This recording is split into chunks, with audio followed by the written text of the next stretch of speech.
Welcome to the Data Whisperer podcast, brought to you by Data Migration International, the podcast where you hear the latest news from the world of data and digital transformation.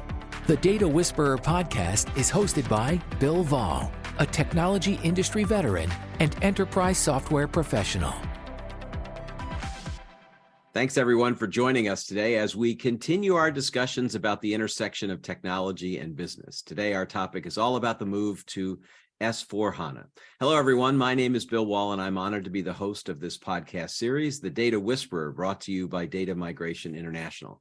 I'm always fascinated about how to apply technology and services to help companies meet their IT and business challenges, so really looking forward to the discussion.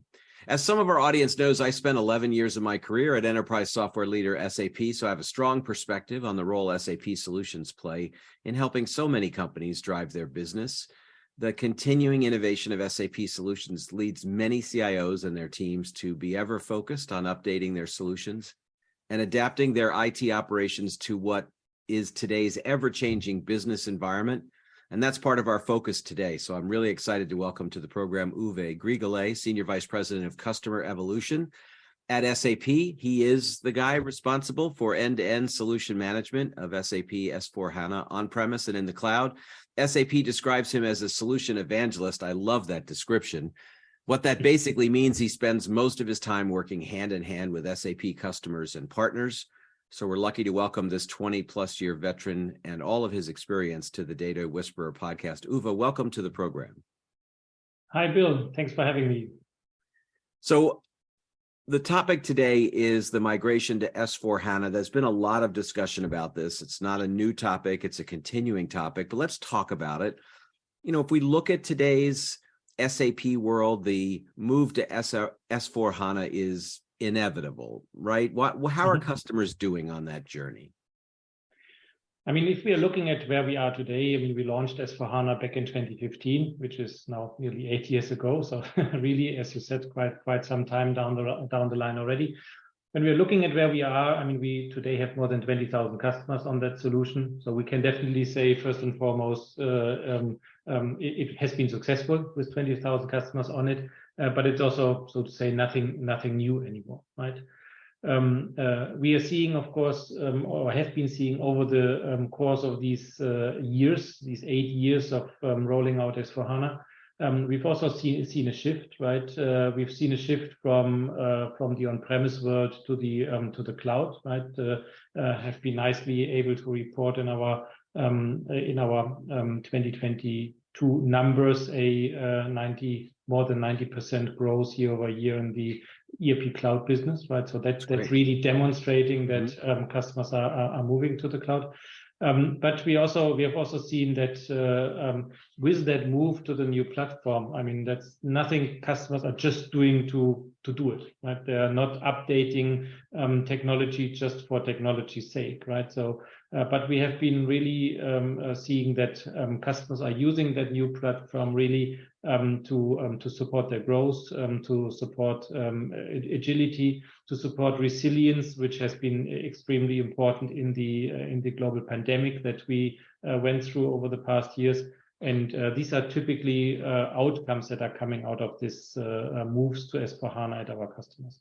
So there certainly are some industry analysts and so-called experts who always sort of poke at migrations to new versions of software as simply an effort by software manufacturers to get customers to spend money. But the reality is, and it certainly was my experience at SAP, the move to new levels or new versions of the software is tied directly to really two things, for at least from where I sit. Changes in technology, in this case, the dramatic shift to the cloud from on-premise solutions, and the rollout of significant new innovation. From where you sit, as you talk to customers, what are the business drivers behind this migration? I mean, when we're looking over the full 8 years, I mean, it has been also changing a little bit, right? So when we started with S4 back in 2015 and the following years, driving efficiency, simplifying the landscape, simplifying these sometimes 10, 15, 20-year-old ERP systems to go to a new platform and to then really drive processes more efficiently. That has been the driver at the beginning, right? And then, so to say, in the second third of these 8 years, the whole topic of innovation and new business processes was a little bit dominating, right? This was where the whole idea of turning from selling products to selling services was coming up, and this is what we are supporting with our solution. We built this solution order concept so that such mixed orders for a customer can be processed very simple for the customer, but also simple for the company to offer it. And then, of course, obviously, over the past 2 to 3 years, it was changing into 2 additional dimensions. The first dimension, especially at the beginning of the pandemic, obviously resiliency, as I said, right? So global supply chains, how to manage global supply chains efficiently, how to really identify an alternative supplier for a material as soon as possible. I mean, we knew about this ship that was blocked in the channel, right? So this whole resilience topic was extremely important. What we are seeing now, when we are looking into the past, let's say 12 to 18 months, is coming, or what is dominating a little bit more, is then the being ready for growth, right?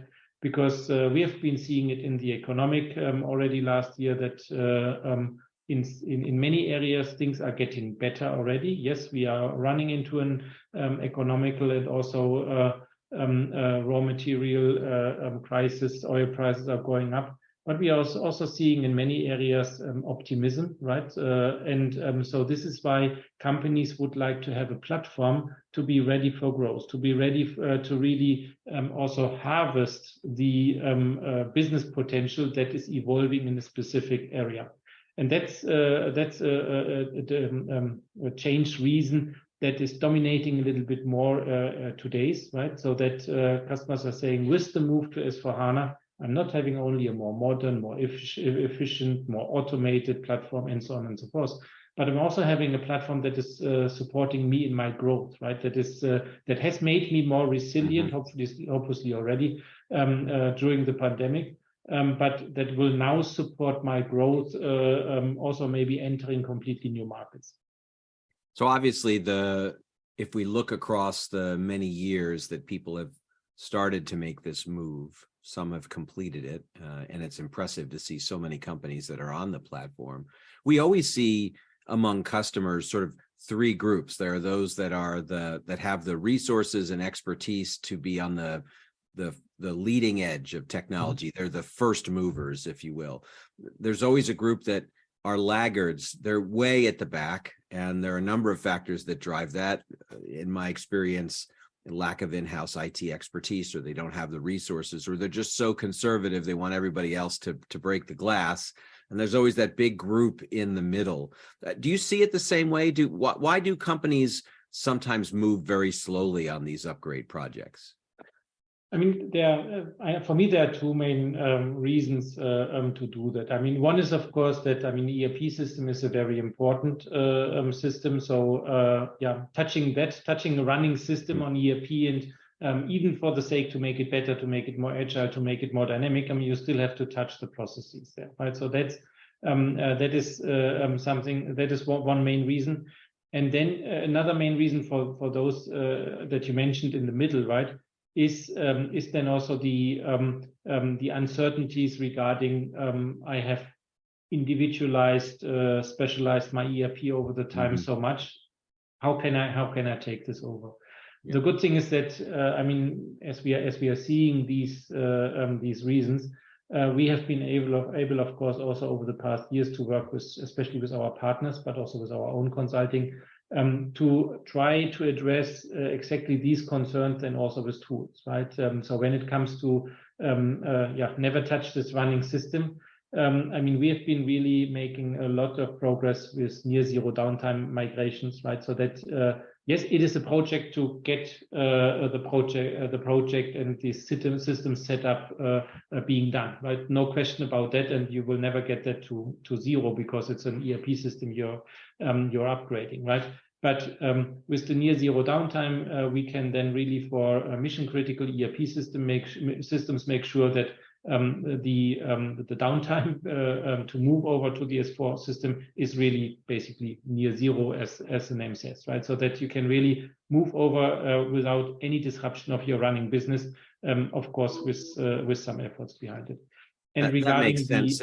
It's so amazing to me that resiliency has really risen to the top. I think the pandemic and the shift to digital business for many companies has boards and CEOs highly focused that if we're going to be a digital business, the IT simply has to work. There's no room for downtime. There's no room for risk in the equation. Yeah. If we look out across the timelines for the shift to HANA, there's an ultimate deadline. Eventually, people have got to get off their SAP environments and make that shift. For the companies that say, well, that's years away, I still have plenty of time, I'm going to bet you have some practical advice about why waiting till the end is not the right move. Yeah, that's a very good question. First of all, of course, every company has to investigate what is really their end date, right? Because yes, we have announced end of mainstream maintenance for ECC to be 2027, but that applies to the last 3 enhancement packages of ECC, and customers that are on enhancement package 5 or lower will end even 2025. And then there is, for those on the last 3 enhancement packages, the possibility to do extended maintenance until 2030. So 2030 is then really the final date, even for those that are on the last 3 enhancement packages of ECC. And the topic is, of course, that at the end, you need consultants to do part of the work. So, of course, we have done a little bit of automation and to bring AI into the game, but an ERP upgrade project is never being done without consultants. You have to do so much change management, even that never, I think, at least I hope, never will be done by a bot, right? But by a human being. So you need human beings. And we are seeing, of course, that these resources are already constrained today. I wouldn't say short, but they are constrained today. And of course, the more you're moving to the end date, the more some of these people, some of these resources will start to retire, right? And not all of them will be replaced. So resources will get shorter and shorter the more you're moving to the end. And so if every customer is saying, I will take the last 2 years of the final deadline to take my move, then of course it is you can already say today that there will be never ever enough people to do it, right? So that's why we are really advising customers, not only out of our own interest, which is of course as SAP, but also out of their own interest, to really think about it in a reasonable way, to do it rather earlier than later, because it's not only that resources will get short the more you're entering the 2030 deadline. It's also very clear if resources are getting short, they're getting more expensive, they're getting hard to get. You will not get maybe the best person you wanted to get. So that's why there are so many reasons really to be rather on the leading edge than on the leading edge at the end. Well, and the reality, and I think you said it, is that there's a smaller subsection of customers that have the latest enhancement packs that could stretch it out what now feels like a lifetime away, 7 years. But the reality is the vast majority need to get moving, and that makes it easy for us to switch sort of to our last topic, which is, look, with so many businesses that have gone through the process of making this migration already, and with the team that you have around you and this great partner ecosystem, there clearly are some key success factors to making the project go. Some are obvious for any software move and install. They, starts with an executive sponsor, and it's having the right team in IT focused and the right group of partners around you. From where you sit, as you talk to customers, what advice do you give them about the critical success factors for a migration project like this? Yeah. And as you said, I mean, the obvious ones are, of course, always there. But what I've seen, what is very important is, first of all, change management, right? Because if you would like to go to S4, then there's a reason behind it for you as a business, because you would like to change something. You would like to change the way how you're running your business, how you're running your ERP processes. And on that change, you have to take the people with you, right? And so the success of an ERP implementation that comes with a business process change or business process redesign is, of course, then the change management that is getting the people on board, right? So that's why I think that is extremely important here.